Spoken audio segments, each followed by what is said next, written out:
Ngasi ayuk thokhankhre akhak arau yauba nonglei nungshit aduna maram oiraga lamdam asigi tongan mafam da yum kaya hundokhre mafam kaya da uwa tektuna lambi da tasinbadagi chathok chasinda kudong chadaba chauna mayoknakhre TOMTV na fangba pau amagi matung ina Thoubal district ki manung chana leiba wangjing sorok khaibam lekai dagi yendrem bam siamchan kauba piyoi amagi yunggi mathakta kupatin sing Akanba Nonglei nungshit aduna hundokhibadagi chauna kudong chadaba mayoknakhe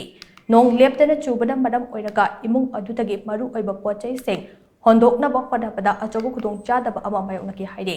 nakal amaromda yaripoktasu lambi gi nakal da hauba uwa kaya telakchuna lambi da phajinduna lekhibadagi lambi chathok chasinda chawna khudong chadaba mayoknaki panba yabade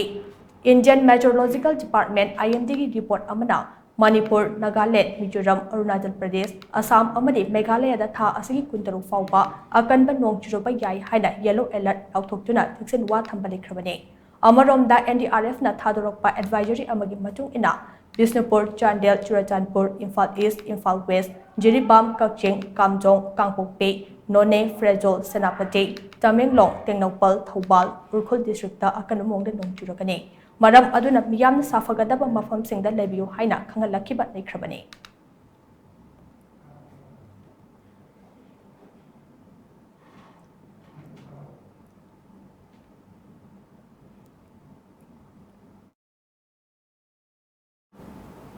Ngasi ayuk pung 13 taba aduwaida shitkhiba Akanba Nonglei nungshit aduna Imphal East District ke Yumnam Patlou da leiba Yumkun Lom Amadi lambi mapal da leiba Dukan kaya Amang thok-khre Nong yauba Akanba Nonglei nungshit aduna Yum Amadi Dukan sing humdokhibadagi miyoi kaya awafamda tadun leide Yum Amadi Dukan kaya Nonglei nungshina humdokhiba adu khudaki oina samjinbagi thabak lekai gi club amadi maira paibi singna akanamongda honaki haina pau asina makha tari